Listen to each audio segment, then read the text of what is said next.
Bab 230. Raihan hanya diam mendengarkan.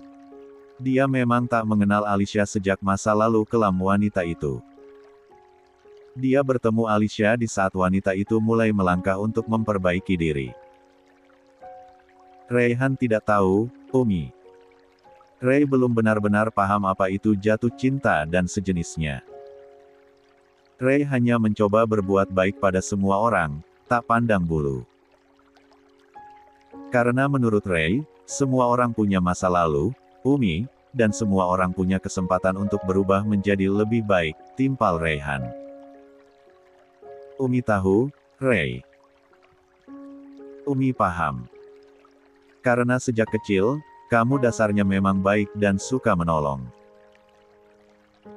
Umi juga tidak akan melarang itu karena itu memang sangat baik dan dianjurkan oleh agama kita. Hanya saja, jika di kepalamu terlintas untuk menjalin hubungan dengan Alicia, maaf sebesar-besarnya, Umi tidak akan merestui, tukas Umi Aminah belak-belakan. 17. Jika ayahmu masih ada, Umi tidak bisa membayangkan bagaimana kecewanya dia melihatmu dekat dengan Alicia dan ibunya. Umi tidak bisa membayangkan bagaimana khawatirnya dia melihat putranya menjalin kedekatan dengan Alicia dan ibunya meski hanya kedekatan biasa, ungkap Umi Aminah dengan air mata mulai merebak. Abi. Apa hubungannya Alicia dan Abi, Umi? Abi bahkan tak mungkin mengenal Alicia, tanya Raihan keheranan. Abimu memang tak mengenal Alicia. Tapi dia kenal baik pada ibunya Alicia, jawab Umi Aminah. Tante Alia. Tanya Raihan. Ya, Alia. Dia. Wanita yang sudah memfitnah abimu dulu sampai-sampai diusir dari keluarganya sendiri. Ibunya Alicia adalah orang yang sudah menghancurkan hidup abimu dan menghancurkan ikatannya dengan keluarga ini.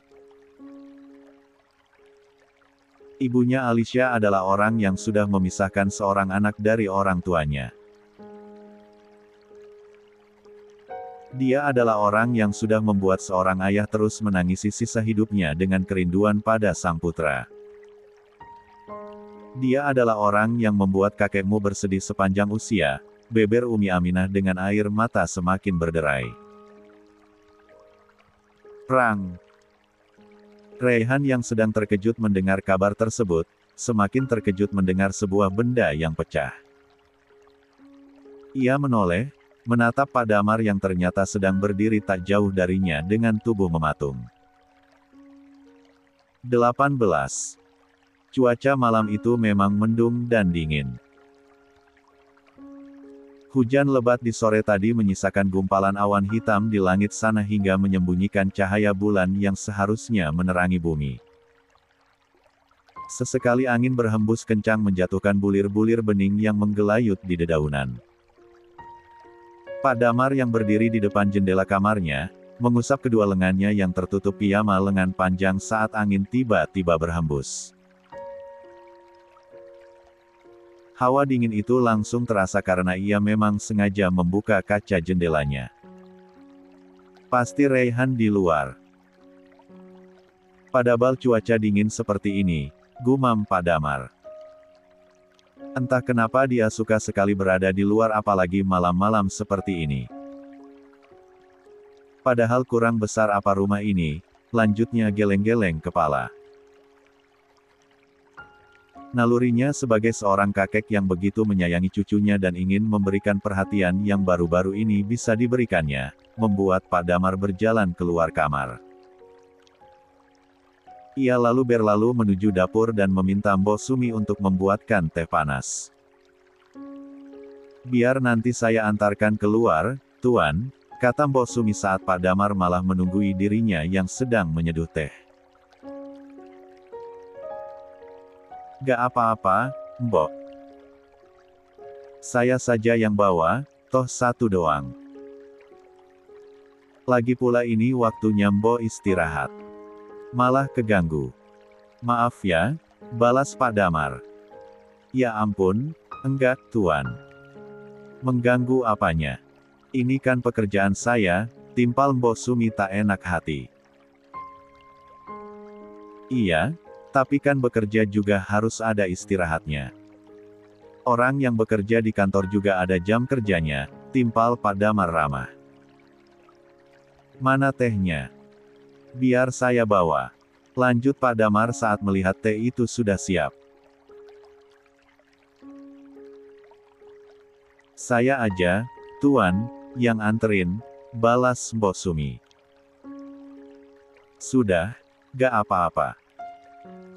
Mbok lanjut istirahat. Kuku Pak Damar sambil mengambil nampan kecil dan meletakkan secangkir teh tadi ke atas nampan.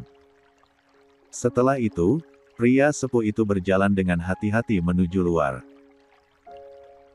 Semoga perhatian-perhatian kecil seperti ini, bisa membuat Raihan merasa benar-benar dicintai dan disayangi. Juga tak merasa dibeda-bedakan hanya karena anak dari putra angkat, gumam Pak Damar di sela-sela langkahnya dengan senyum mengembang. Pak Damar sadar, rasa cinta dan kasih sayangnya pada sang putra tak bisa lagi tercurahkan. Dan dia ingin mencurahkan kasih sayang itu pada Raihan sebagai bentuk permainan maaf dan penyesalan atas apa yang pernah ia lakukan dulu. Atas keraguan dirinya pada putranya sendiri. Dan atas ketidakpercayaannya pada putranya sendiri. Lelaki yang usianya sudah melebihi 70 tahun itu sengaja mengenakan sweater rajut agar tak kedinginan saat diterpa angin malam. Senyum Pak Damar kian mengembang saat sudah bisa melihat sosok sang cucu ada di depan sana. Duduk dengan Umi Aminah dengan posisi membelakangi. Saat langkah kaki Pak Damar semakin dekat, kakinya justru terhenti. Senyumnya kian memudar seiring telinganya yang semakin ditajamkan demi mendengar pembicaraan Umi Aminah dan Raihan agar terdengar jelas. 19.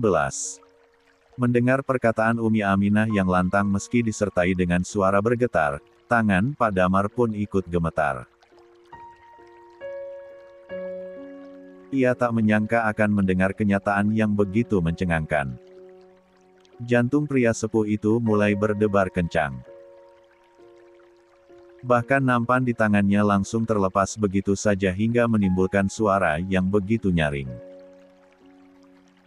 Sontak saja suara itu membuat Raihan dan Umi Aminah sama-sama menoleh. Sepasang ibu dan anak itu pun membulatkan mata secara bersamaan. Ya Allah, kakek! Pekik Raihan sambil bangun dari duduknya dengan tergesa saat melihat Pak Damar memegangi dadanya. Kakek gak apa-apa? Tanya Raihan cemas sambil memegangi badan Pak Damar. Ternyata bukan hanya Raihan dan Umi Aminah yang tersentak dengan suara pecahan tadi. Tapi juga Davin yang sedang berada di ruangan depan. Ia langsung berlari keluar rumah. Matanya membelalak melihat kondisi Pak Damar yang masih memegangi dadanya. Kakek, apa yang terjadi? Tanya Davin tak kalah cemas. Ia berdiri di samping kiri Pak Damar. Hingga pria sepuh itu kini diapit oleh kedua cucunya. Ray, bantu kakekmu untuk minum. Umi Aminah yang tadi langsung berlari untuk membawakan air minum, mengulurkan air itu pada Raihan. Sebaiknya kita dudukkan dulu. Kata Davin diikuti anggukan kepala Raihan. Davin dan Raihan pun kompak memapah Pak Damar menuju kursi taman lalu mendudukkannya. Mereka pun turut duduk membersamai sang kakek. Kentara sekali jika Davin dan Raihan sama-sama begitu menyayangi Pak Damar. Minum dulu, ya, kek. Kata Raihan seraya menempelkan gelas ke bibir Pak Damar. Pak Damar pun meneguknya setengah hingga debaran di jantungnya sedikit berkurang. Meski dadanya masih naik turun dengan lumayan cepat. Davin telepon dokter ya, kek. Kata Davin bersiap berdiri. Jangan, Vin. Gak usah. Kakek gak apa-apa, cegah Pak Damar buru-buru. Ia menarik napas sedalam mungkin untuk menormalkan debaran jantung yang semula tak terkendali. Tapi, Kek. Davin khawatir kakek keterusan kalau tidak diobati. Timpal Davin dengan raut masih cemas. Pak Damar malah tersenyum samar. Kakek sudah memiliki obat paling mujarab. Kalian berdua. Cucu-cucu kakek yang paling kakek sayangi, ungkapnya membuat Davin dan Raihan langsung dilanda keharuan. Kakek. Davin berujar lirih dengan mata memanas. Ray juga sayang kakek. Balas Raihan tak kalah berkaca-kaca. Benarkan itu, Ray? Tanya Pak Damar. Tentu saja. Jawab Raihan tanpa keraguan. Jika semua yang tadi Umi katakan benar, turuti apa kata ibumu. Pinta Pak Damar. Bisa. 20. Raihan sempat terdiam sejenak. Meski begitu pelan, kepalanya akhirnya mengangguk juga. Insya Allah. Kek. Tunggu. Ada apa ini sebenarnya? Dan apa yang sedang kalian bicarakan? Tanya Davin yang tak mengerti apa-apa. Dan kakek, apa yang sebenarnya terjadi pada kakek sampai-sampai terlihat terkejut seperti itu? Lanjut Davin penasaran. Umi Aminah, Raihan, juga Pak Damar saling diam. Hanya mata mereka yang saling pandang. Seolah mereka saling lempar kode untuk siapa yang akan bersuara. Kenapa semuanya kompak diam? Apa tidak ada yang ingin cerita? Davin bertanya lagi semakin penasaran. Kakek baru saja mengetahui fakta mengejutkan, kata Pak Damar akhirnya. Apa itu? Balas Davin cepat. Alia, ibunya Alicia, kamu ingat? Tanya Pak Damar. Tentu saja. Davin dulu pernah kenal dekat dengan Tante Alia selama menjalin hubungan dengan Alicia. Kenapa memangnya? Timpal Davin. Tadi, kakek dengar Umi Aminah berbicara dengan Raihan kalau ternyata ibunya Alicia adalah orang yang sudah memfitnah Devan dulu. Ibunya Alicia yang sudah merusak keluarga ini dan menjadikan keluarga ini tak lagi sempurna, ungkap Pak Damar. Mata Davin membulat sempurna. Benarkah itu, Umi? Tanya Davin ingin memastikan. Umi Aminah mengangguk cepat. Ia tak perlu lagi menyembunyikan apapun apalagi rahasia sebesar itu. Kenapa Umi tidak pernah cerita? Tanya Davin. Karena Umi juga baru mengetahuinya saat di acara tadi, jawab Umi Aminah sejujurnya. Ya ampun, Tante Alia. Davin gak ngangka dia sejahat itu, tutur Davin ngeleng-geleng kepala menyayangkan. Kakek juga gak percaya, Vin. Ternyata selama ini kita berdekatan dengan musuh dalam selimut. Dan kita, hampir saja menjadikan mereka keluarga. Beruntung, kamu gak jadi menikah dengan Alicia, Vin. Allah memang maha baik, balas Pak Damar. Iya, Kek. Rencana Allah memang selalu lebih baik. Alhamdulillah, timpal Davin penuh syukur. Lalu sekarang, pelajaran apa yang pantas diberikan untuk orang seperti Tante Alia? Lanjut Davin. Entahlah, Vin. Kakek juga belum tahu. Kejadiannya memang sudah sangat lama. Tapi air mata yang tumpah dan tak tertampung dari kakek, nenekmu, dan juga ibumu, rasanya tolk mungkin dibiarkan gratis begitu saja, timpal Pak Damar dengan tatapan nanar. Kakek tahu, balas dendam itu dilarang. Tapi, kesedihan yang keluarga ini rasakan puluhan tahun lamanya, rasanya tak pantas jika tak ada pembalasannya, lanjut Pak Damar dengan rahang mengeras. Dalam sorot matanya terlihat menyimpan kemarahan yang tertahan. Davin ikut gimana kakek saja. Yang penting sekarang kita sudah mengetahui kalau Tante Alia adalah dalang dari semua itu. Jadi, kita bisa lebih berwaspada padanya. Termasuk Alicia, tukas Davin mengingatkan. Ekor matanya melirik Raihan yang diketahui Davin cukup kenal baik dengan Alicia. 21. Benar itu, Vin. Makanya kakek setuju sekali dengan nasihat Umi tadi pada Raihan untuk tidak dekat-dekat dengan Alicia. Apalagi sampai berpikir untuk memiliki ikatan serius. Semoga tidak akan pernah ya, balas Padamar. La juga menatap Raihan penuh harap. Davin yakin Raihan sudah dewasa dan bisa memilah-milah mana yang terbaik untuknya dan keluarga ataupun tidak. Bukan begitu, Ray? Davin menepuk pundak Raihan yang nampak sedang larut dalam lamunan. Raihan pun buru-buru mengangguk. Insya Allah, Vin. Aku percaya padamu. Aku yakin kamu gak akan mengecewakan keluargamu dan orang-orang yang sangat menyayangimu, balas Davin. Sementara Raihan hanya menanggapi dengan senyuman kecil. Aku mau cerita. Dulu, aku sempat menjadi anak keras kepala yang kukuh dengan pendirianku sendiri tanpa ingin melibatkan orang lain. Salah satunya saat aku jatuh cinta dan memutuskan untuk menjalin hubungan dengan Alicia. Ketika aku mengenalkannya pada Mama, Mama kurang merespon dan langsung menunjukkan ketidaksukaannya pada Alicia.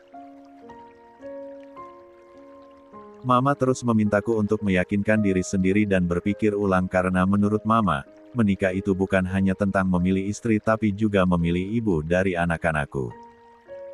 Saat itu aku masih yakin Alicia adalah pilihan terbaik karena aku terlanjur mencintainya, beber Davin mengenang masa lalu. Meski sering diwarnai perdebatan antara aku dan Mama, akhirnya aku dan Alicia bertunangan juga. Sampai di tahap hampir menikah.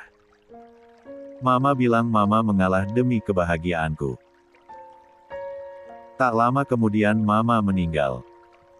Aku begitu sedih dan terpuruk. Tapi aku sedikit terhibur karena memiliki Alicia sebagai pengobat hati. Nyatanya, aku justru mendapati dia berkhianat dengan anak tiri papa.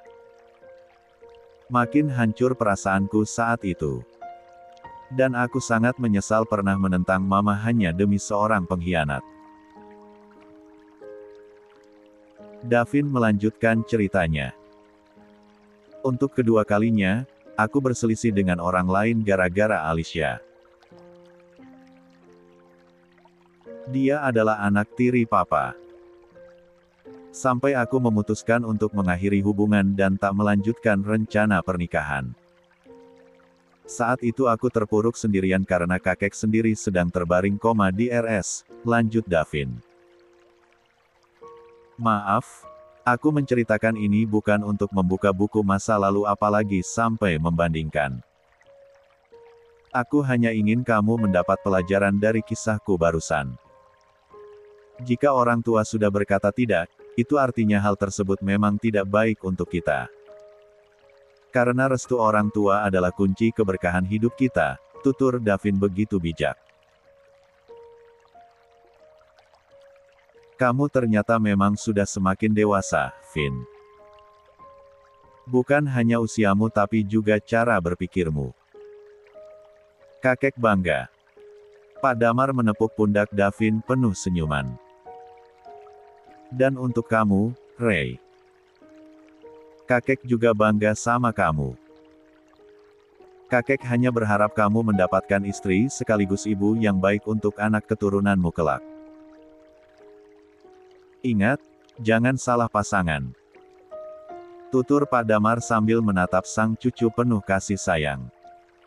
Iya, Kek. Raihan menanggapi singkat. Sementara Umi Aminah yang tak terlalu banyak nimbrung di obrolan, menghirup napas lega karena kini tak ada lagi beban yang disembunyikan. Semuanya sudah terungkap dengan jelas. Pagi ini, Raya sudah bersiap untuk pulang. Beberapa hari menginap di kediaman keluarga suami dari kakaknya, membuat liburan kali ini terasa begitu berwarna. Terutama waktu-waktu yang dihabiskan dengan sang keponakan tercinta. 22. Saat matahari hampir terik, Raya berpamitan pada seluruh keluarga. Pak Damar, Umi Aminah, Raihan, Davin, juga Ayu dan Syafia. Salam untuk seluruh keluarga, kata Pak Damar pada Raya. Nanti Raya sampaikan, Kek, jawab Raya sambil mencium punggung tangan Pak Damar. Sering-sering main ke sini. Mampir sepulang kuliah, kata Umi Aminah saat Raya bersalaman padanya. Insya Allah, Umi, balas Raya. Ia lalu melangkah mendekati Raihan yang berdiri tak jauh dari Umi Aminah. Selamat memulai kuliah ya, Kak, kata Raya.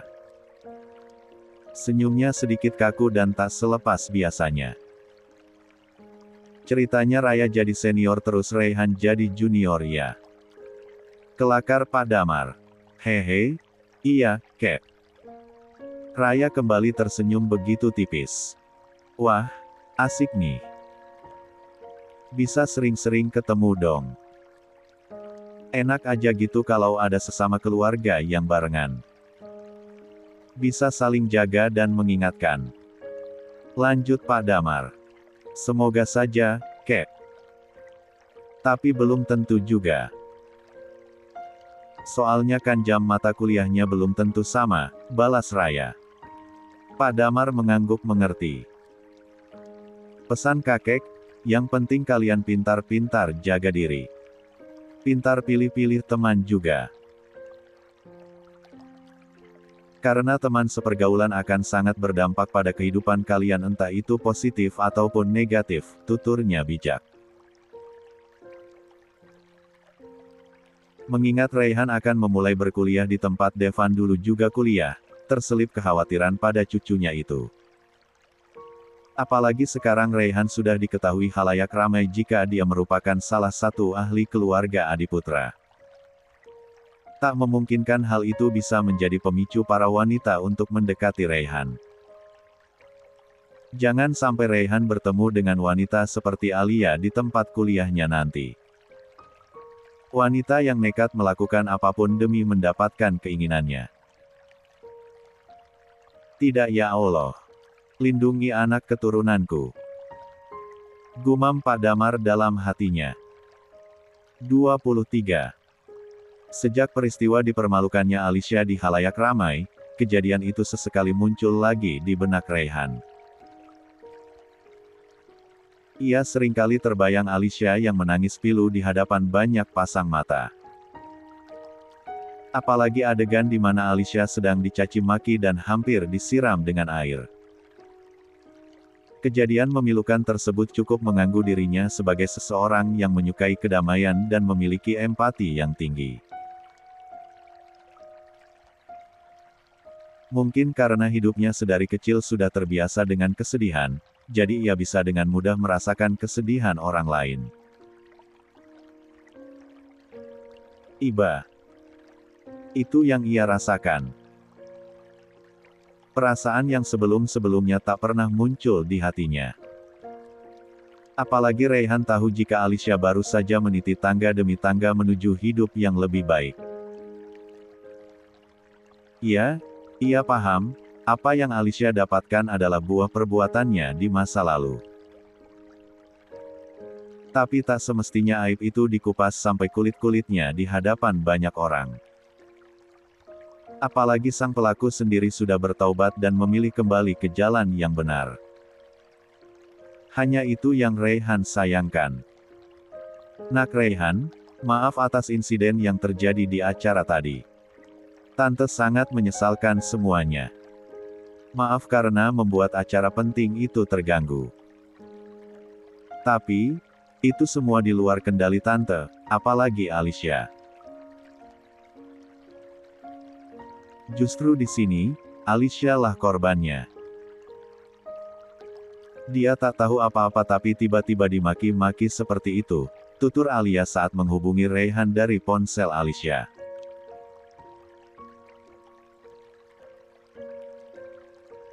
Tante tahu, tante juga sadar. Putri tante bukankah malaikat yang tak pernah melakukan kesalahan. Dia hanya manusia biasa yang tak luput dari dosa. Mungkin dulu Alicia pernah hilaf dan terperosok. Tapi, bukankah setiap orang memiliki kesempatan untuk berubah menjadi lebih baik? Alicia juga sekarang sedang mengusahakan itu meski kenyataannya istiqomah tak semudah membalikkan telapak tangan. Apalagi kurang dukungan dari orang-orang di sekelilingnya. Karena semua hanya menilai Alicia dari masa lalunya. Padahal Alicia kini sedang membutuhkan dukungan, bimbingan, agar lebih baik lagi, lanjut Alia dengan suara sendu. Gak apa-apa, semuanya aman kok. Gak perlu dipikirkan, balas Raihan kala itu. Ia mengira semuanya akan baik-baik saja dan kembali seperti semula. Ia juga sempat menyanggupi saat Alia meminta Raihan untuk menguatkan Alicia agar tetap kuat dalam keistiqomahannya. Nak Raihan tolong bantu semangati aja ya. Tante gak mau Alicia menjadi terpuruk dan pemurung karena peristiwa tadi. Nak Raihan tolong yakinkan Alicia kalau semuanya akan baik-baik saja dan tak perlu ada yang dikhawatirkan. Soalnya, kalau disemangati tante saja gak akan cukup. Dia butuh banyak orang yang mensupport dirinya. Sementara Alicia sendiri tak memiliki banyak teman. Hanya segelintir orang, salah satunya Nak Raihan, pinta Alia. Insya Allah, tante. Kalau itu mungkin saya bisa usahakan. Kalau ada hal-hal genting, tante bisa hubungi saya, balas Raihan. Alhamdulillah. Terima kasih banyak, Nak Raihan. Tante tahu Nak Raihan anak yang baik. Yang tidak mudah memandang rendah orang lain hanya dari masa lalunya. Karena yang penting itu masa sekarang dan masa depan. Masa lalu cukup dijadikan pelajaran saja, timpal Alia dengan suara mulai kembali riang. Oh, iya. Mau bicara langsung dengan Alicia. Tawar Alia antusias. Boleh. Raihan menyahut singkat. Sesaat kemudian, suara Alicia terdengar parau. Ray, sapanya pelan. 24. Gimana kabarnya Mbak Alicia sekarang? Lebih baikkah? Tanya Raihan basa-basi. Beginilah, jawab Alicia terdengar putus asa.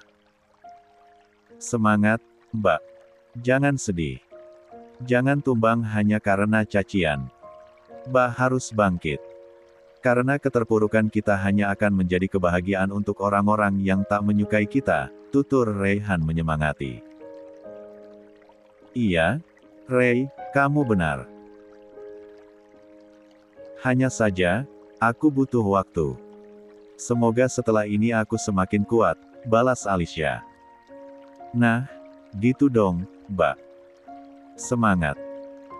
Kalau butuh bantuan, bisa hubungi saya, timpal Raihan antusias. Makasih banyak ya, Ray.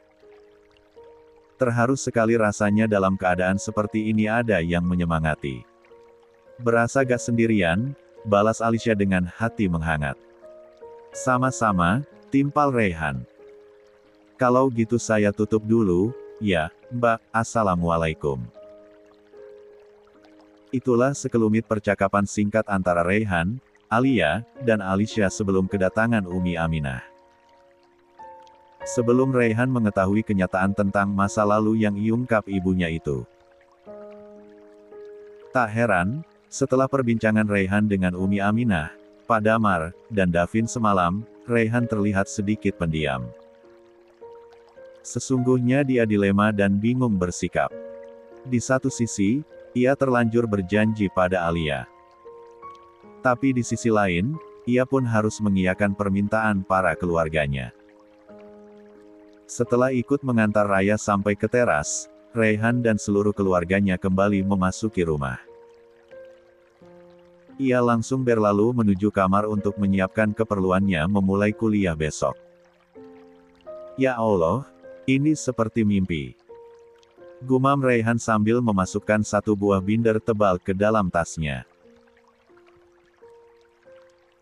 Apalagi saat menatap jas alma mater kampus yang sudah tergantung rapi. Senyumnya otomatis tersungging manis.